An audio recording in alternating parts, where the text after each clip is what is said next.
দর্শক স্বাগত জানাচ্ছি আমাদের নিয়মিত আয়োজন ইভ্যালি বিচ সংলাপে। আপনাদের সাথে রয়েছে আমি বাবু কামরুজ্জামান। এই অনুষ্ঠানে আমরা কথা বলি দেশ বিদেশের ব্যবসা বাণিজ্য সহ সাম্প্রতিক আলোচিত বাণিজ্যিক গুরুত্বপূর্ণ খাত নিয়ে। আজকে আমরা কথা বলবো এই মহামারীকালের বিপর্যয় নিয়েই। মহামারীকাল এবং ঈদ অর্থনীতি, এই শিরোনামে আমরা কথা বলতে চাই। আমরা জানি যে খুব কাছাকাছি সময় আমাদের যে ঈদ উৎসব আসতে যাচ্ছে। আমরা জানি যদিও বছরব্যাপী আসলে কোনো উৎসবেই ব্যবসায়ীরা তাদের কাঙ্ক্ষিত ব্যবসা করতে পারেনি, সেটি পহেলা বৈশাখ কিংবা গত বছরের যে সকল উৎসবগুলো ছিল সেখানে আসলে করোনার ধাক্কায় বিশ্ব অর্থনীতি যখন বিপর্যস্ত ছিল, তখন কিন্তু বাংলাদেশের ক্ষুদ্র মাঝারি বা প্রান্তিক পর্যায়ের যেসব ব্যবসায়ী রয়েছেন তারা প্রতিনিয়ত ক্ষতির মুখে পড়েছেন। একের পর এক বিপর্যয় তাদেরকে মোকাবেলা করতে হয়েছে। এই মহামারীকালে আসলে তাদের এই বিপর্যয় কাটিয়ে ঘুরে দাঁড়াবার চেষ্টা এবং আগামী দিনে আসলে এই ব্যবসাকে আরেকটু গতিশীল করবার ক্ষেত্রে কী ধরনের করণীয়, সামনে বাজেট আসছে, সেই বাজেটেই বা কী ধরনের দিক নির্দেশনা প্রয়োজন, এইসব নানাবিধ বিষয় নিয়ে আমাদের সঙ্গে কথা বলবেন আজকে অতিথিরা। আমরা আজকে আলোচনা শিরোনাম রেখেছি করোনাকাল ও ঈদ অর্থনীতি। এই শিরোনামে কথা বলবো। আমাদের সঙ্গে তিনজন অতিথি যুক্ত হয়েছেন, আমরা পরিচয় করে দিতে চাই। আমাদের সঙ্গে ডক্টর জামাল উদ্দিন আহমেদ যুক্ত হয়েছেন, বিশিষ্ট অর্থনীতিবিদ এবং সাধারণ সম্পাদক বাংলাদেশ অর্থনীতি সমিতি। আমাদের সঙ্গে যুক্ত রয়েছেন বাংলাদেশ দোকান মালিক সমিতির সভাপতি জনাব হেলাল উদ্দিন। আমাদের সঙ্গে আরও একজন ব্যবসায়ী রয়েছেন, সৈয়দ শামীম রেজা আমাদের সঙ্গে যুক্ত হয়েছেন, সভাপতি বাংলাদেশ স্পেশালাইজড টেক্সটাইল অ্যাসোসিয়েশন। আপনাদের তিনজনকে স্বাগত জানাচ্ছি আমাদেরকে সময় দেওয়ার জন্য। আমরা সরাসরি প্রশ্নে যেতে চাই। শুরুতেই জনাব হেলাল উদ্দিন, আপনাকে দিয়ে শুরু করতে চাই। আপনি প্রতিনিধিত্ব করছেন বাংলাদেশ দোকান মালিক সমিতির। আপনার কাছ থেকে যেটি জানতে চাইবো, আমরা আজকে করোনাকাল এবং ঈদ অর্থনীতি এই শিরোনামে আসলে যখন কথা বলছি, তখন আপনার কাছে যেটি জানতে চাইবো যে এই করোনাকালে আসলে এই যে উৎসব কেন্দ্রিক একটি বড় অর্থনীতি আমাদের দেশে দাঁড়িয়েছিল, আমরা বিগত সময়গুলোতে দেখেছি, সেটি আসলে বড় বিপর্যয়ের মুখে। তো আপনি জনাব হেলাল উদ্দিন, আপনার অডিও যদি চালু থাকে, আমি আশা করছি যে আপনি নিশ্চয়ই আমার কথা শুনতে পাচ্ছেন। অডিওটি চালু করে আনমিউট করে আমাদের সঙ্গে যদি কথা বলেন, আমরা আপনার কথা শুনতে পাবো। আপনার কাছে প্রশ্ন, এই যে করোনাকাল, এই যে সামনে ঈদ অর্থনীতি, এই অর্থনীতি আসলে ব্যবসায়ীরা কতখানি কাটিয়ে উঠতে পারবে এই চলমান লকডাউন বা অন্যান্য সার্বিক পরিস্থিতি বিবেচনায়? জনাব হেলাল উদ্দিন কি আমাদের সঙ্গে যুক্ত রয়েছেন? শুনতে পাচ্ছেন আমাকে? আপনার সম্ভবত ভিডিওটি এখন চলে গিয়েছে, আমরা আপনাকে দেখতে পাচ্ছি না। যাই হোক, আমরা আপনার কাছে আবারও আসবো। আমরা ডক্টর জামাল উদ্দিনের কাছে ফিরি। হেলাল উদ্দিন, আপনার কাছে আবারও আসবো। ডক্টর জামাল উদ্দিন, আমরা আসলে সার্বিক অর্থনীতি নিয়েও আপনার সঙ্গে কথা বলবো এবং সামনে বাজেট আমাদের কাছাকাছি সময়ে, সব কিছু স্বাভাবিক থাকলে আগামী ৩ জুন অর্থমন্ত্রী হয়তো বাজেট ঘোষণা করবেন। তার আগে একটু বলবেন যে এই যে অর্থনীতির বিপর্যয়, এই বিপর্যয় আসলে আমরা এই যে চলমান লকডাউন, সব কিছু মিলে সরকারের যে ধরনের সিদ্ধান্ত ছিল দোকান বন্ধ অথবা চালুর ক্ষেত্রে, সেটি আসলে ব্যবসায়ীরা, এই যে উৎসবের অর্থনীতির কথা বলছি, সেটি কতখানি পুষিয়ে নিতে পারছেন বলে মনে করেন? উৎসবের অর্থনীতি যেটা অন্যান্য বছরের মতো আমরা চিন্তা করছি সেটা তো হবে না। কারণ আপনার এই অর্থনীতিটা আপনার সব ঠিকঠাক থাকলে, তারপরে করোনার যে এখনকার যে ভয়াবহ অবস্থা, এই ভয়াবহ অবস্থার ভিতরে আপনার মানুষ সবাই শঙ্কিত, এবং সেই ক্ষেত্রে আপনার লকডাউন আছে, পার্সিয়াল লকডাউন আছে, বিভিন্ন ভাবে আপনার স্বাভাবিক জীবনযাত্রার একটা স্বাভাবিক নাই এখন। সেই ক্ষেত্রে এখন আমরা উচ্চ কোনো আশা করা ঠিক হবে।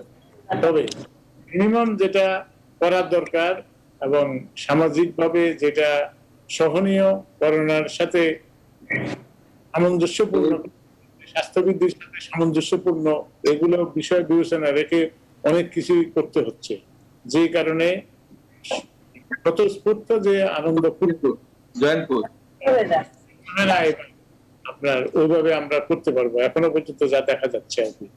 এবং ব্যবসা বাণিজ্যও আপনার সব জায়গায় বিক্রির ক্ষেত্রে আমরা যা দেখছি, সেখানে আপনার লোকজন যাচ্ছে, তারপরে যে বিভিন্ন রেস্ট্রিকশন আছে, এবং সেই রেস্ট্রিকশনের ভিতরে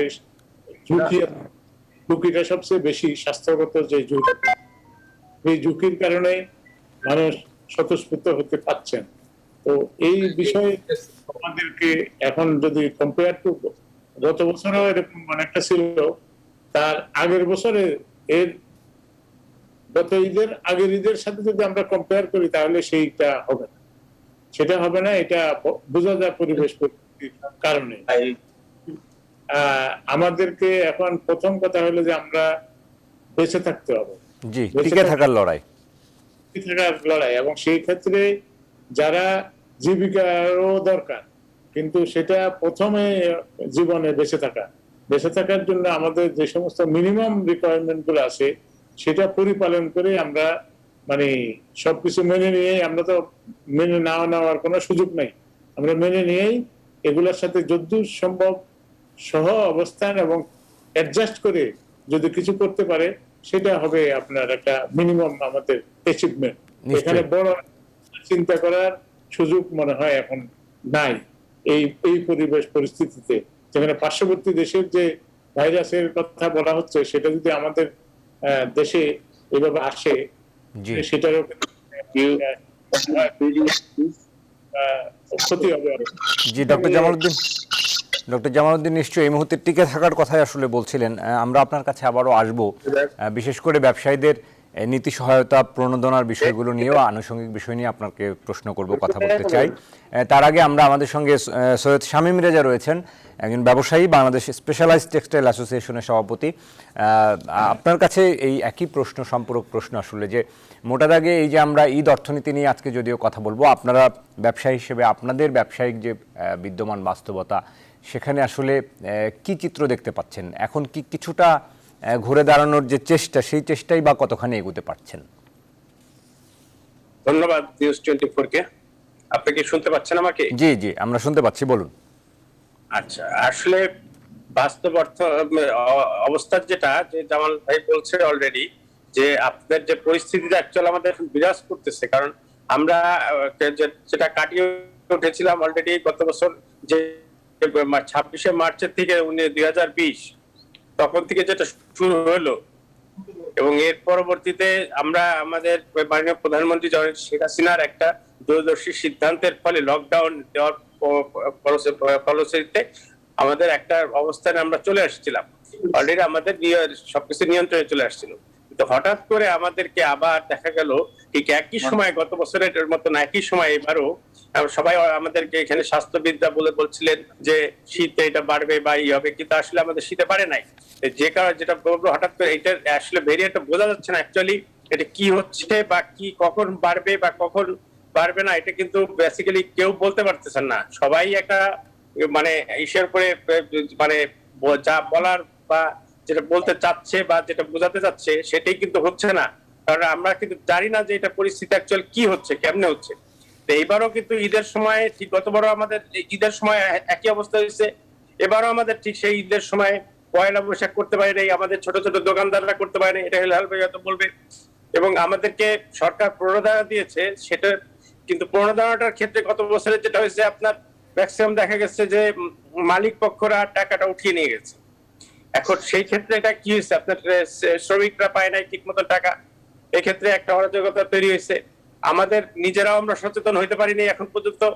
আমরা এখনো ফেরিঘাটে দেখতে পারতেছি যে অবস্থা যানজট, মানুষ কোনোভাবেই না, আমরা শিক্ষিত বা অশিক্ষিত যেভাবেই বলি, শুধু মানুষের উপরে দোষ দিয়ে লাভ নাই বা সরকারের উপরে দোষ দিয়ে লাভ নাই, আমরা নিজেরা সচেতন হচ্ছি না।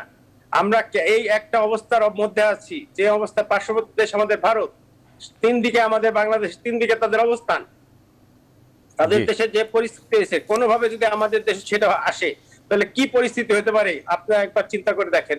যে আমরা গতবার যেভাবে মোকাবেলা করতে পেরেছি, এবার কি সেটা এইটা এরকম এই ভেরিয়েন্টটা যদি আমাদের দেশে এসে পড়ে তাহলে আমরা তখন কোন পরিস্থিতিতে যাবো? সামান্য সময় আমরা একটু স্থির থাকতে পারতেছি না। আমরা যদিও ছোট ছোট দোকানদাররা ক্ষতিগ্রস্ত হচ্ছে, কি আমরা মেনে নিচ্ছি এটা যে ক্ষতিগ্রস্ত হচ্ছে, কিন্তু সামাজিক ডিস্টেন্স মেনে এটা করা সম্ভব ছিল, এগুলি খুলে দেওয়া সম্ভব ছিল, কিন্তু সমস্ত কিছুই একটা অরাজকতার মধ্যে দিয়ে আপনার মানুষ এখন আপনার যমুনার দিকে দেখা যাচ্ছে, যমুনা সেতু দিয়ে প্রচুর লোক যাচ্ছেন এবং এত গাড়ি লাইন পড়েছে। গতকালকে রাত 12টা পর্যন্ত আমি খবর নিয়েছি, কুমিল্লা দাউদকান্দিতে লোক পৌঁছাতে পারে নাই 12টা পর্যন্ত, এত সিরিয়াল। মানুষের ঈদ কি একদম এই বছরই শেষ ঈদ করবে না এরপরে ঈদ আছে? বাড়ি যাওয়ার জন্য এত অস্থিরতা, এত টাকা খরচ করে এইভাবে পায়ে হেঁটে, মাইলকে মাইল পায়ে হেঁটে তারা বাড়ি যাচ্ছে। এটা আমাদেরকে চিন্তা করতে হবে যে না, আমরা আমরা নিজেরা সচেতন হই, দেশকে বাঁচাই, আমরা নিজেরা বাঁচি। হ্যাঁ, জি, নিশ্চয়ই। মাননীয় প্রধানমন্ত্রী একা কিন্তু এইভাবে পারবে না। উনি বারবার বলে যাচ্ছেন যে আপনারা যেখানেই আছেন সেখানে থেকে ঈদটা পালন করেন। অ্যাটলিস্ট জি। আপনারা এইটুকু করেন যে ধৈর্য ধরেন, নিজেদেরকে ধৈর্য ধরে রাখেন। পরবর্তীতে আমরা কোন পরিস্থিতি, আমরা কিন্তু অলরেডি নিয়ন্ত্রণে চলে এসেছে, এবং এখন যদি এইটা যদি আমরা যদি নিজেরা সচেতন না হই, নিশ্চয়ই। তাহলে কিন্তু আমরা এটাকে ধরে রাখতে পারবো না। আমাদের আবার করোনার ঊর্ধ্বগতি শুরু হবে। জি, এই জন্য শামীম রেজা, দেখা যায় আবার নিশ্চয়ই। রোজা কোরবানিতেও একই অবস্থা তৈরি হবে। জি, শামীম রেজা, একটু কি সংক্ষেপে বলবেন যে আমরা যেহেতু আলোচনা করছি আজকে, আমরা নিশ্চয়ই সচেতনতার কথা আপনারা ঘুরে ফিরে বলছিলেন, এটি আমাদের জন্য এখন অনিবার্য একটি বিষয়, এটির কোনো বিকল্প নেই। কিন্তু এই যে করোনাকাল এবং ঈদ অর্থনীতির কথা বলছি বা উৎসব কেন্দ্রিক অর্থনীতির কথা যদি বলি, সেখানে আসলে আপনারা যারা ব্যবসায়ী রয়েছেন, আপনাদের ব্যবসায় যে ধস নেমে এসছে, সেটি পুষিয়ে উঠবার ক্ষেত্রে আগামী দিনে কি ধরনের পরিকল্পনা, নীতি পরিকল্পনা প্রয়োজন বলে মনে করেন? অথবা আপনাদের জন্য যে প্রণোদনা দেওয়া হলো, সেই প্রণোদনার সুফলের কারণে সেটি কতখানি ঘুরে দাঁড়ানোর সুযোগ তৈরি হয়েছে? মাননীয় প্রধানমন্ত্রী আপনার অলরেডি দেখা যাচ্ছে শ্রমিকদেরকে এবং নিম্নবিত্ত পরিবারদেরকে সে টাকা পাঠিয়েছে মোবাইলের নগদের মাধ্যমে। এখন আমি সেই ক্ষেত্রে আমি বলতেছি, ঈদের অর্থনীতিটা যে অবস্থা হয়েছে, আপনার কিন্তু অলরেডি আপনার ক্ষতি যেটা হওয়ার হয়ে গেছে। এখন আমরা ঈদের কেনাকাটা করার জন্য আমরা যাব না তা না, আমরা মাস্ক পরিহিত অবস্থায় যাব, আমরা সামাজিক সচেতনতার সাথে, নিশ্চয়ই। কিন্তু এখন যেটা আমরা সেদিন টিভিতেই দেখলাম, আপনার এই টিভিতেই দেখেছি যে নিউজে, যে বসুন্ধরা গ্রুপ বসুন্ধরা একটা মার্কেট, আপনার একটা মার্কেট খুলে হয়েছে আপনার মাত্র 1 ঘন্টা দেরি হইতে, সেখানে আপনার প্রায় 4-5 হাজার লোক জড়ো হয়ে গেছে। এই কারণে আমাদেরকে আমরা যদি নিজেরা সচেতন না হই, ঈদের শপিং করব, সবই করব আমরা, জি, কিন্তু জি, জনাব শামীম রেজা, জি জনাব, টাইমটা আমার মনে হয় কি আপনার আসলে রাত 10টা পর্যন্ত বা 8টা পর্যন্ত এরকম নির্দিষ্ট না করে দিয়ে, অবশ্যই এটাকে হেলাল ভাইয়ের বলা উচিত। হেলাল ভাইয়ের দোকান মালিক সমিতির প্রেসিডেন্ট হেলাল ভাই, জি বলবেন, উনি বলবেন। জি সৈয়দ শামীম রেজা, রাত 10টা থেকে 12টা। জি, জি, আপনার এই কথাগুলো আমরা জনাব হেলালুদ্দিনকে আমরা আসলে পেয়েছি। হেলালুদ্দিন যুক্ত হয়েছেন, তিনি বারবার সংযুক্তি কোনো কারণে বিচ্ছিন্ন হয়ে যাচ্ছিল। জনাব হেলালুদ্দিন, আপনাকে স্বাগত জানাচ্ছি, আমাদেরকে সময় দিয়েছেন। আমরা আজকে আলোচনা করছি করোনাকাল এবং ঈদ অর্থনীতি এই শিরোনামে। সেখানে আপনার কাছে যে প্রশ্নটি করতে চাই, যে এই যে ঈদ খুব কাছাকাছি সময়ে, এখানে আপনাদের যে দোকান বা ক্ষুদ্র মাঝারি যে ব্যবসায়ীরা রয়েছেন বা বিভিন্ন শপিং মলগুলো রয়েছে, নির্দিষ্ট সময় মেনে তারা খুলছে, সেখানে আসলে ঈদের অর্থনীতিটা আসলে কতখানি ঘুরে দাঁড়ানোর সুযোগ তৈরি হয়েছে আপনাদের? সরকার তো আপনাদেরকে খুলে দেওয়ার সুযোগও তৈরি করে দিয়েছে, সেই বিষয়টি নিয়ে যদি আপনার মূল্যায়ন জানান। ধন্যবাদ আপনাকে। প্রথমত আসলে এই মুহূর্তে আমাদের ঘুরে দাঁড়াবার কোনো সুযোগ কিন্তু এই মুহূর্তে তৈরি হয়।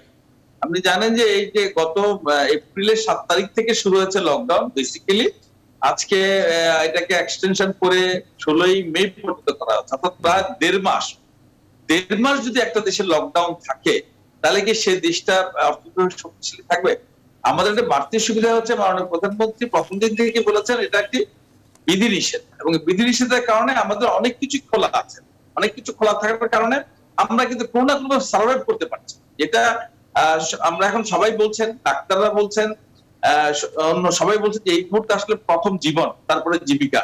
আমি কিন্তু এখন জীবিকার চিন্তা করছি না, শুধু জীবনটা বাঁচাবার জন্য যেটুকু প্রয়োজন আমরা সেটুকু করার চেষ্টা করছি। আপনি এখন দেখবেন যে মার্কেটগুলো, দোকানগুলো খোলা হয়েছে, তাও গত 7-8 দিন যাবত খোলা হচ্ছে। দেখবেন যে একেবারে মানে প্রয়োজন যারা, তারা ছাড়া কিন্তু সাধারণ বিত্তবান যাদেরকে আমরা বলি বা উচ্চ মধ্যবিত্ত, ওনারা কিন্তু বাজারে আসছেন না। হ্যাঁ, ওনারা কিন্তু ঘরেই আছেন। যাদের খুব প্রয়োজন তারা বাজারে আসছেন কিছু কেনাকাটা করার জন্য। আর আমরা সেই সুযোগে দোকানদাররা হয়তো বা কিছু টাকা, নগদ টাকার মুভ দেখছেন। এই হচ্ছে বিষয়টা। এখানে পুষিয়ে নেওয়ার যে সুযোগটি বলা হচ্ছে, এখানে সুযোগ নেই। কারণ আমাদের কিন্তু ইতিমধ্যে গত যদি মার্চ থেকে ধরি, গত মার্চে পয়লা বৈশাখ আমরা পারি নাই, ঈদ পারি নাই। এবছরও আমরা পয়লা বৈশাখ পারি নাই। ঈদের যে অল্প কটা দিন পেয়েছে, তাতেও কিন্তু আসলে আমাদের সেই রকম সুযোগ তৈরি হয়নি। আর দ্বিতীয়ত যেটা সবচেয়ে বড় বিষয়, মানুষ কিন্তু এখন সচেতন। মানুষকে ইচ্ছা করলে ঘর থেকে যে খুব দ্রুত বের করা যাবে তা না কিন্তু। এবং আমরা বারবার বলছি, প্রয়োজন ছাড়া মার্কেটে এসেন না, এবং মার্কেটে আসলে আপনি খুব দ্রুত আপনার প্রয়োজনীয় কেনাকাটা আপনি মার্কেট থেকে চলে যান। এই কথাগুলো আমরা বারবার বলছি। তবে একটি বিষয় বলি আপনাকে, যে আমরা আগামী 2-3 মাস কিন্তু আবার মানে ডাল ভাত খাওয়ার ব্যবস্থা আমরা আমাদের মোটামুটি হয়ে যাবে। আমরা কিন্তু এখন নগদ টাকার চিন্তা করছি, যে আমাকে সার্ভাইভ করার জন্য নগদ টাকা ছাড়া আমার বিকল্প জি কিছু কিন্তু নেই। আর আমার দোকানে যে পুঁজিটা থাকে, টোটাল অর্থটাই থাকে আমার দোকানের মধ্যে, অতএব আমি বিক্রি করতে না পারলে আমি নগদ টাকার মুখ দেখি না। জি জনাব হেলালুদ্দিন, আমরা আপনাদের সঙ্গে এই বিষয়গুলো নিয়ে আরও কথা বলবো। আমাদের আসলে একটা বিরতি নেবার সময় হয়েছে। দর্শক, ভ্যালি বিচ সংলাপে আমরা একটা ছোট বিরতি নিচ্ছি, ফিরছি একটু পর। আশা করি আমাদের আলোচনার সাথে থাকবেন। দর্শক, বিরতির পর আরও একবার স্বাগত জানাচ্ছি ভ্যালি বিচ সংলাপে। আমরা আজকে কথা বলছি করোনাকাল ও ঈদ অর্থনীতি এই শিরোনামে। আমাদের সঙ্গে 3 জন অতিথি যুক্ত রয়েছেন। আমরা সরাসরি প্রশ্ন যেতে চাই। আমাদের প্রথমেই যেতে চাই জনাব হেলালুদ্দিন, আপনার কাছে আরেকবার আসি। আপনি বিরতির আগে যে কথাগুলো আসলে একটু অসম্পূর্ণ ছিল সেটি যদি একটু সুনির্দিষ্ট করে বলেন। এই যে ঈদ অর্থনীতির কথা আমরা বলছি, সেখানে সবাই শুধু টিকে থাকারই চেষ্টা করছেন। এর মধ্যে সরকার যে আসলে প্রণোদনা দিলেন, সরকার এত বিপুল অর্থ খরচ করলেন, তার সুফল আসলে অর্থনীতিতে কতখানি মিলল, সেটি দিয়ে কতখানি গতিশীল করা গেল বা ব্যবসায়ীদের ক্ষতি পুষিয়ে নেওয়ার সুযোগ তৈরি হলো? ধন্যবাদ আপনাকে। আপনি দেখেন, গত কয়েকদিন আগে পরিকল্পনা মন্ত্রী মহোদয় বলছিলেন যে এই প্রণোদনার টাকা নাকি দেশের বাইরে চলে গেছে, এই প্রণোদনার টাকা নাকি আবার ফিক্সড ডিপোজিট করছে। এটা পরিকল্পনা মন্ত্রীর কথা কিন্তু। অর্থাৎ আপনি মানে প্রণোদনার টাকা নিয়ে গেলেন 2000 কোটি টাকা, 1500 কোটি টাকা, 1000 কোটি টাকা, এগুলো হচ্ছে প্রণোদনার টাকা। তো এইটা আসলে কোন দেশে আছে আমি জানি না। তো এইভাবে আমরা নিচের লেভেলে কিন্তু কেউ প্রণোদনা, অর্থাৎ ক্ষুদ্র এবং অতি ক্ষুদ্র ব্যবসায়ী যারা, তারা কোনো প্রণোদনার চেহারাও দেখেন নাই, দেখার সুযোগও ছিল না। কারণ বাংলাদেশ ব্যাংক এমন একটা আইন সেখানে জুড়ে দিল, সেটা হচ্ছে যে ব্যাংক তার ক্লায়েন্টের ভিত্তিতে সেই লোনটা দেবে। অর্থাৎ ব্যাংকে যাকে পছন্দ তাকে দিবে, আর যাকে পছন্দ হয় না তাকে দিবে। আর আমাদের ব্যাংকগুলো তো গড়ে উঠছে এক ধরনের কি বলে বেনিফিট মোটিভের, লাভের মোটিভ নিয়ে ওরা গড়ে উঠছে। লাভ ছাড়া ওনারা অন্য কিছু আর চোখে দেখেন না, অন্য কিছু কাজও ওনারা করেন। তো সেই ক্ষেত্রে ওনাদের লোকজনকে ওনারা আবার লোনটা দিয়েছে। সাধারণ মানুষ অথবা ক্ষুদ্র এবং অতি ক্ষুদ্র ব্যবসায়ী, আমরা যে কথা বারবার বলি যে মাননীয় প্রধানমন্ত্রী হচ্ছেন এদের অভিভাবক, কিন্তু প্রবলেমটা তো হচ্ছে ওই যে সরিষা দিয়ে ভূত তাড়াবেন, ওই সরিষার মধ্যেই তো ভূত। অর্থাৎ বাংলাদেশ ব্যাংকেই যদি আপনি নির্ধারণ করে দেয়, তো সেই ক্ষেত্রে তো নিচের লেভেলে আপনি টাকা পাচ্ছেন না এবং পাইনি। তবে এবার আমরা আশা করছি আমরা এবার একটু সোচ্চার হয়েছে, কিন্তু আপনি লক্ষ্য করেছেন আমরা সোচ্চার হয়েছে। আমরা আমাদের যে 2,14,00,000 আমাদের যে কর্মচারী সংখ্যা, আমরা একেবারে মানে হিসাব করে করে করে করে বলেছি, এবং আমাদের প্রতি মাসে তাদের বেতন দিতে প্রায় 45,000 কোটি টাকা আমরা হিসাব করে করে বলছি। সেই ক্ষেত্রে আমরা কিন্তু এবার চাইবো এইবার বাজেটে অন্তত ক্ষুদ্র এবং অতি ক্ষুদ্র ব্যবসায়ীদেরকে একটা বড় ধরনের প্রণোদনা, ঋণ প্রণোদনা দেন, আর আল্লাহর হস্তে দেন, যেভাবেই দেন নগদ টাকা যদি এদেরকে দেওয়া না যায়, আমি আপনাকে নিশ্চিত করে বলতে পারি এই যে 56 লক্ষ ব্যবসায়ীদের কথা বলি, আমরা প্রতিষ্ঠানের কথা বলি, তার মধ্যে 25 লক্ষ ব্যবসায়ী প্রতিষ্ঠান কিন্তু নিঃশেষ হয়ে যাবে, তারা ঝরে যাবে। জি জি, এদেরকে বাঁচিয়ে রাখার জন্য আমি আশা করব সামনের বাজেটে কথাগুলো বলতেছি। জি জি জনাব হেলালুদ্দিন, আমরা আসলে স্পষ্ট বুঝতে পেরেছি আপনার যে দাবির কথাটি, সেটি এদেরকে টিকিয়ে রাখার জন্য যে আগামী বাজেটে আবারও প্রণোদনা প্রয়োজন সেটির কথা বলছেন। আমরা ডক্টর জামালউদ্দিন আহমেদ আমাদের সঙ্গে রয়েছেন। ডক্টর জামালউদ্দিন, আপনার কাছে জানতে চাইবো, আজকে যদি আলোচনার শিরোনাম করোনাকাল ও ঈদ অর্থনীতি, কিন্তু সামনে বাজেট আসছে, সেই বাজেটে আসলে আমাদের এই অর্থনীতির সার্বিক পুনরুদ্ধারের জন্য কি ধরনের সুস্পষ্ট নির্দেশনা থাকা প্রয়োজন, একটু যদি সংক্ষেপে আমাদের বলেন, যেহেতু আমাদের সময় স্বল্পতা রয়েছে।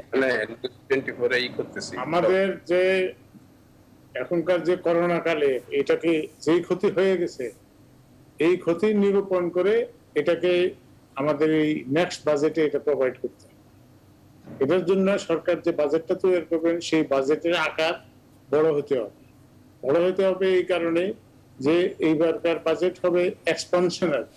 এটা কিন্তু সাপোর্ট দেওয়ার জন্য, ব্যবসা প্রতিষ্ঠানকে সাপোর্ট দেওয়ার জন্য এবং ইনস্টিটিউশনকে সচল রাখার জন্য। এবং সরকারের রেভিনিউ যদি মনে করেন যে আপনি আমার রেভিনিউ না, আমি কোথা থেকে দিব, খরচ করব, এটা কিন্তু বলতে পারবে না। সরকারকে সেটা ব্যবস্থা করতে হবে, এবং সেটা ব্যবস্থা করার জন্য তার যে স্বাস্থ্য বাজেট, তারপরে আপনার আরো অন্যান্য, যেমন আপনার আরেকটা জিনিস হলো যে আপনার যে টিকা, করোনার যে ভ্যাকসিন, এই ভ্যাকসিন কোন ব্যক্তির কাছে না দিয়া সরকারি প্রতিষ্ঠান এসেনশিয়াল ড্রাগস কোম্পানি তারা তৈরি করুক, তারা বিদেশ থেকে টেকনোলজিটা এনে, এটা এদের ফ্যাসিলিটি আছে, বগুড়া এবং ঢাকাতে গোপালগঞ্জে 3টা জায়গা তাদের ক্যাপাসিটি আছে। সেটা দিয়ে বাকিটা যদি না পারে, ইনিশিয়াল স্টেজে যেটা করতে হবে যে বিদেশ থেকে এখন ইম্পোর্ট করে আপনাকে আনতে হবে, সেটা ইম্পোর্ট করে আনবেন। চায়নার সাথে যে নেগোসিয়েশন চলতেছে, লোকজনকে কনফিডেন্স ফেরত আনতে হবে। বিজনেসটা চলে কনফিডেন্সের উপরে। মানুষ যদি এখন মৃত্যুর ভয়ে ঘরের মধ্যে বসে থাকে, তাহলে ব্যবসা করবে কিভাবে? দোকানদার হোক আর ক্রেতা হোক, যেই হোক, দুইজনেরই মনের মধ্যে বল বাড়াইতে হবে। বাড়ানোর জন্য আমেরিকা, রাশিয়া, চায়না, এই 3টা দেশ থেকে মিনিমাম আপনার ধরেন 10 কোটি টিকা যদি এখন বাংলাদেশ নিয়ে আসে, এটা দরকার হলে বিদেশি লবিস্ট লাগানো হোক, পররাষ্ট্র মন্ত্রণালয়, বাণিজ্য মন্ত্রণালয়, প্রত্যেকের প্রচেষ্টায় আমাদের এমবাসি গুলা তাদের যে আপনার খুব তাড়াতাড়ি এটা আনা দরকার এবং পরে নিজেরা ম্যানুফ্যাকচারিং এ যাওয়া উচিত সরকারি প্রতিষ্ঠানের মাধ্যমে। ডক্টর জামালউদ্দিন টিকার বিষয়টি আসলে গুরুত্ব দিচ্ছেন। নিঃসন্দেহে এটি আমাদের জন্য অনেক বেশি দ্রুততার সাথে বাস্তবায়ন করতে হবে আমাদের, যদি সবকিছুকে সচল করতে চাই, স্বাভাবিক রাখতে চাই। আমাদের সঙ্গে সৈয়দ শামীম রেজা রয়েছেন, বাংলাদেশ স্পেশালাইজড টেক্সটাইল অ্যাসোসিয়েশনের সভাপতি, একজন ব্যবসায়ী। আপনি যদি আপনিও সংক্ষেপে একটু বলবেন আমাদের, সময়ের সমন্বয় করবার সুবিধার্থে, যে এই যে সামনে বাজেট আসছে, সেই বাজেটে আসলে একজন ব্যবসায়ী হিসেবে কি প্রত্যাশা করছেন? দেখেন, বাজেটে আমি প্রত্যাশা একটাই, আমি যে বললাম যে আমরা যেটা আশা করছি, আমি হেলাল ভাইয়ের সাথে আমাদের একমত যে আমাদের প্রান্তিক যে সমস্ত লোকগুলি যে একদমই ক্ষুদ্র অবস্থায় আছেন তাদেরকে, এবং মধ্যবিত্ত শ্রেণী কিন্তু নিম্ন মধ্যবিত্ত দিকে চলে গেছে। এখন যে অর্থনীতি যেটা ঘুরে দাঁড়িয়েছে ছিল, সেইখান থেকে কিন্তু আমরা এখন এই জন্য আমরা কিন্তু এখন আমি ব্যক্তিগতভাবে আমি মনে করেন আমি কয়েকটা অ্যাসোসিয়েশন জড়িত, আমি রিহ্যাবের সাথে জড়িত আছি, আমি টেক্সটাইলের সাথে জড়িত আছি। তো সেই রিহ্যাবে আমি যেমন রিয়েল এস্টেট আমি বলি যে সবসময় যে আমরা 5,000 বা 10,000 কোটি টাকার একটা ফান্ড দেওয়া হোক, যেটা কিন্তু কোনো কোম্পানিকে না, কোনো কোম্পানির জন্য না, এটা ক্লায়েন্টদের জন্য স্বল্প সুদে এবং ব্যাংকে। এটা আমার মনে হয় যে জামাল ভাই এটা সেও এটার সাথে একমত হবেন যে এখানে ইমিডিয়েট দেওয়া উচিত এই জায়গায়। কারণ যারা আজকে 14% 15% লিজিং ফান্ড থেকে লোন নিছিল, সেই টাকাটা তারা এখন শোধ দিতে পারতেছে না, ক্লাসিফাইড হয়ে যাবে এবং ভবিষ্যতে তারা আদৌ দিতে পারবেন কিনা চাই না।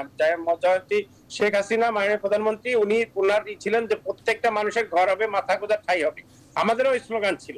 তো সেই ক্ষেত্রে আমি চাবো যে অন্তত পক্ষে এই জায়গায় 10,000 কোটি টাকা একটা দেওয়া হয়, বাজেট দেওয়া, এই বাজেটের যেন আপনার ক্রেতাদেরকে সুবিধা দ্বারা দেওয়া হয়, স্বল্প সুদে তারা ফ্ল্যাট কিনতে পারে, তাহলে রিয়েল এস্টেট ব্যবসা বেঁচে যাবে। পাশাপাশি আপনার গার্মেন্টস সেক্টরে আপনার ওভার ইনভয়েস করে যে বা ব্যাক টু ব্যাক এলসির মাধ্যমে যে কাপড়গুলি আসতেছে, ওইটা অবশ্যই কাস্টমসের বন্ধ করা উচিত এবং এই অতিরিক্ত কাপড়টা এনে বাংলাদেশ যেমন ইসলামপুরে এবং নরসিংদীতে, নারায়ণগঞ্জে ছেড়ে দিয়ে আপনার দেশীয় টেক্সটাইলটা শিল্পটা শেষ হয়ে যাচ্ছে, এটাকে বাঁচানো উচিত। নিশ্চয়ই জনাব সৈয়দ শামীম রেজা, আপনাকে ধন্যবাদ আপনার সুস্পষ্ট বক্তব্যের জন্য। আমাদের এই মুহূর্তে আমরা আসলে করোনাকাল ও ঈদ অর্থনীতি নিয়ে যখন কথা বলছি, তখন আসলে ঈদের কেনাকাটা এবং ঈদের বাজার কেমন চলছে সেটি জানাতে আমাদের সহকর্মী নয়ন বড়ুয়া জয় চট্টগ্রাম থেকে যুক্ত হচ্ছেন। নয়ন বড়ুয়া জয়ের কাছ থেকে একটু সেখানকার খবর জানবো, ঈদের কেনাকাটা কেমন চলছে। এটি শপিং মলে রয়েছেন। নয়ন বড়ুয়া জয়, সার্বিকভাবে মানুষের উপস্থিতি কেমন দেখছেন এবং ব্যবসায়ীরা আসলে তাদের বেচাকেনা কেমন জমে উঠেছে সেটি নিয়ে কি বলছেন আমাদেরকে যদি বলেন।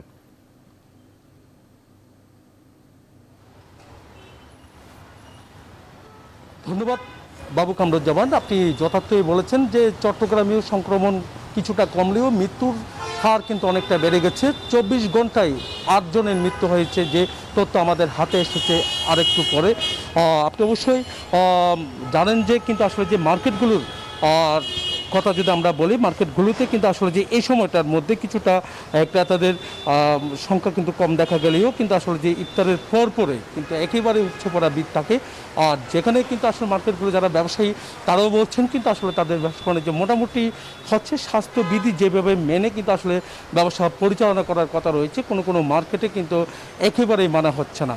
সব মিলে বলা যায় যে স্বাস্থ্যবিধি যেখানে কিন্তু আসলে মানার কথা রয়েছে সেভাবে না মানার কারণে সংক্রমণ কিন্তু অনেকটা বাড়ছে। আমরা একটু কথা বলতে চাচ্ছি আপনার সাথে। বেচা বিক্রির কী অবস্থা? বেচা বিক্রি মোটামুটি চলতেছে, মোটামুটি তেমন কাস্টমার নাই, যেহেতু লকডাউন, যারা স্বাস্থ্য সচেতন তারা তো কম আসতেছে, তেমন চলতেছে না, প্রতিবারের নেই এবার কম, অনেকটা কম। স্বাস্থ্যবিধি কতটুকু মেনে আপনারা? স্বাস্থ্যবিধি যারা স্বাস্থ্য সচেতন ওনারা সচেতনভাবে চলতেছে, আর যারা স্বাস্থ্য সচেতন না তারা স্বাস্থ্যবিধির ভালো রাখতেছে না, এটাই। আমরা কেমন দেখছেন আপনারা? বিক্রি আছে মোটামুটি, হয়তো রাত্রে হলে কিছু মানুষ আসে, কাস্টমার যারা কর্মজীবী তারা বাইর হয়, এটাই। ধন্যবাদ। কামরুজ্জামান, আপনি অবশ্যই বুঝতে পেরেছেন আমরা যে একজন ব্যবসায়ীর সাথে কথা বলেছি, তিনি বলছেন এই ক্রেতাদের উপস্থিতি কিছুটা কম হলেও কিন্তু আসলে যে ইফতারের পরপরে কিন্তু আসলে ক্রেতাদের উপস্থিতি অনেকটা বেড়ে যায়। তারা বলছেন স্বাস্থ্যবিধি মেনে কিন্তু তারা ব্যবসা পরিচালনা করার চেষ্টা করছে, কিন্তু নিজের স্বাস্থ্য নিজেকে সুরক্ষা রাখার জন্য নিজেকে কিন্তু সচেতন হতে হবে বলে তিনি আমাদেরকে জানিয়েছেন। তো এ ছিল আমার এখানকার সর্বশেষ। ফিরে যাচ্ছি স্টুডিওতে বাবু কামরুজ্জামানের কাছে। নয়ন বড়ুয়া, অনেক ধন্যবাদ আপনাকে আপনার যুক্ত হওয়ার জন্য, আমাদেরকে তথ্য জানানোর জন্য। আমরা এই পর্যায়ে ইভ্যালি বীজ সংলাপে আরও একটা বিরতি নিতে চাই। আমরা আরেকটা বিরতিতে যাব, বিরতি থেকে ফিরে এসে আমাদের অতিথিদের মূল্যায়ন জানতে চাইবো, শেষ কথাগুলো শুনবো। দর্শক, ইভ্যালি বীজ সংলাপে আমরা ছোট্ট আরেকটা বিরতি নিচ্ছি, ফিরছি একটু পর। আশা করি আলোচনা সাথে থাকবে। দর্শক, আবারও স্বাগত ইভ্যালি বীজ সংলাপে। আমরা কথা বলছি করোনাকাল ও ঈদ অর্থনীতি এই শিরোনামে। আমাদের সঙ্গে 3 জন অতিথি রয়েছেন। আমরা অনুষ্ঠানের শেষ পর্যায়ে রয়েছি। সংক্ষেপে আর দু একটি বিষয় জানবো। আমরা শুরুতে আসি, জনাব হেলাল উদ্দিন, আপনাকে দিয়ে শুরু করতে চাই। একেবারেই শেষ কথা হিসেবে যদি বলেন সংক্ষেপে যে এই যে ঈদ এবং যে কথাগুলো বলছিলেন অর্থনীতি পুনরুদ্ধারের ক্ষেত্রে ব্যবসায়ীদের টিকে থাকবার কথাই আসলে ঘুরে ফিরে বলছেন, সচেতনতার কথা বলছেন, যে বার্তাটি আসলে আপনারা দিতে চান বা যে মূল দাবির জায়গাটি আপনাদের রয়েছে ব্যবসায়ী হিসেবে বা দোকান মালিক সমিতির পক্ষে, সেটি যদি আমাদেরকে বলেন। জি, প্রথমত হচ্ছে যে আসলে করোনার সঙ্গে আমাদের কতকাল বসবাস করতে হবে, এটা একটা আসলে মিনিমাম একটা পরিসংখ্যান থাকা দরকার যে আমরা কতদিন করোনার সঙ্গে বসবাস করবো, নাম্বার 1। নাম্বার 2 হচ্ছে এই করোনা থেকে আমাদের যদি সহসা আমরা না পাই, নিষ্কৃতি না পাই, সেই ক্ষেত্রে আমরা আমাদের জীবনটাকে কিভাবে গড়ে তুলবো, কারণ আমাদের করোনার সঙ্গে যুদ্ধ করতে হবে। সেখানে কি লকডাউন আর একমাত্র সমস্যা, না আমাকে সামাজিক দূরত্ব বজায় রাখা, মাস্ক পরা, আমার স্বাভাবিক জীবনে কাজকর্ম করা। আমি মনে করছিলাম যে গত এই 14-15 মাস যাবৎ দেশ যেভাবে যাচ্ছিল, আমার মনে হচ্ছে যে আমরা একটা সঠিক পথে আছি, কিন্তু এখন যেভাবে শুরু হয়েছে লকডাউনের নামে সবকিছু বন্ধ করে দেওয়া, এটা বন্ধ করা, ওটা বন্ধ করা, তাতে অর্থনীতির উপরে যে চাপটা পড়বে। হেলালুদ্দিন, একটু সংক্ষেপে বলতে হবে, আমরা একেবারে সময় স্বল্পতা। জি, সেই ক্ষেত্রে আমি মনে করি, জি শুনতে পাচ্ছি, একেবারে সংক্ষেপে যদি সুনির্দিষ্ট করে বলেন শেষ কথা হিসেবে। আমি মনে করি এখনই আমাদের বিশেষজ্ঞদের বলা উচিত যে আসলে করোনাকে আমরা কিভাবে মোকাবেলা করব। লকডাউন আমাদের একমাত্র পথ, না আমাদের এই নিজেকে সামলে নেওয়া, অর্থাৎ মাস্ক পরা, সামাজিক দূরত্ব বজায় রাখা, স্যানিটাইজ করা, এটা আমাদের পথ। এই না হলে আমরা কিন্তু আসলে এক ধরনের সমস্যার মধ্যে পড়বো। একটা ছোট্ট উদাহরণ দিলে আপনি বুঝবেন। ইসরায়েল আজকে থেকে আরো 10 মাস আগে তারা সিদ্ধান্ত নিয়েছিল যে যদি একদিনের লকডাউন হয় তাদের কত টাকা খরচ হয়, কত টাকা ক্ষতি হয়। সেই ক্ষেত্রে তারা চিন্তা করছে আমি 10 টাকা বেশি দিয়ে ভ্যাকসিন কিনবো। ওরা কিন্তু এখন অলমোস্ট তাদের সমস্ত নাগরিকদের ভ্যাকসিন আওতায় নিয়ে এসছেন। আমার মনে হয় খুব দ্রুততম সময়ের মধ্যে, যত দ্রুততম সময়ের মধ্যে সম্ভব আমাদের ভ্যাকসিনের আওতায় নিয়ে আসা, এবং যতক্ষণ না পর্যন্ত ভ্যাকসিনের আওতায় আসতে না পারবো, তাহলে কিন্তু এই লকডাউন আমাদের কিছু লোক তৈরি হয়েছেন যারা খুব সংকট বাড়তে থাকবে নিশ্চয়ই, অর্থাৎ আরেকটি অর্থনৈতিক বিপর্যয় বা সংকট চলমান থাকবে। জি, জি জনাব হেলালুদ্দিন, অনেক ধন্যবাদ। একেবারে সুনির্দিষ্ট চমৎকার উদাহরণ দিয়ে আপনি বলেছেন। আসলে ভ্যাকসিনেশনের কোনো বিকল্প নেই আমাদের। এই পর্যায়ে জনাব সৈয়দ শামীম রেজা, একেবারে সংক্ষেপে আপনার শেষ কথা যদি বলেন, যে আলোচনার সার কথা বা একেবারে ছোট করে শেষ কথা শুনতে চাই। দেখেন, আমি একটা কথা বলি আপনারে। আমি একটা টিভি টক শোতে আমি শুনতেছিলাম যে একজন বিশেষজ্ঞ বলতেছিল যে আগামী কুরবানি ঈদ পর্যন্ত লকডাউন টাইনে নিয়ে যাওয়া উচিত, কিন্তু তার কিন্তু ইয়েটা নাই যে সে কুরবানি ঈদ পর্যন্ত যদি লকডাউন টাইনে নিয়ে যায় তাহলে এই দেশের মানুষ কি খাবে আর কিভাবে পড়বে আর কিভাবে চলবে। তাই আমি কারো ব্যক্তিগত ভাবে কোনো নাম বললাম না, এইটা সমাধান। এই করোনা যাবে না। আপনাকে বাবু ভাই বলি, আজকে নিউজ 24 এর মাধ্যমে করোনা পৃথিবী থেকে যাবে না, করোনা থাকবে। এই করোনাকে সঙ্গে নিয়ে আমাদেরকে জি সৈয়দ শামীম রেজা, আমাদের আসলে সময় শেষ হয়ে গিয়েছে, আমরা আর শুনতে পাচ্ছি না, আমরা দুঃখিত। অন্যদিন আপনার কথা শুনবো। আমাদের সঙ্গে ডক্টর জামাল উদ্দিন রয়েছেন। ডক্টর জামাল উদ্দিন, আপনার শেষ কথা যদি বলেন, একেবারে শেষ কথা হিসেবে যদি বলেন। আজকে দুঃখিত যে আমরা সময় দিতে পারছি না। আপনার শর্ট টার্মে আপনার টিকায় ভ্যাকসিন ইনপুট করতে হবে, এটা কিভাবে করবে সেটা সরকার ডিসাইড করবে। তারপর লং টার্মে হলো প্রোডাকশন করতে হবে, এটা public sector private sector both গভর্নমেন্টের কোম্পানিও আছে এখানে। বাজেটটা তৈরি করবে এক্সপেনশনারি বাজেট। জি, এটা কিন্তু আপনার আগের মতন কনজুস করে বাজেট তৈরি করতে হবে না।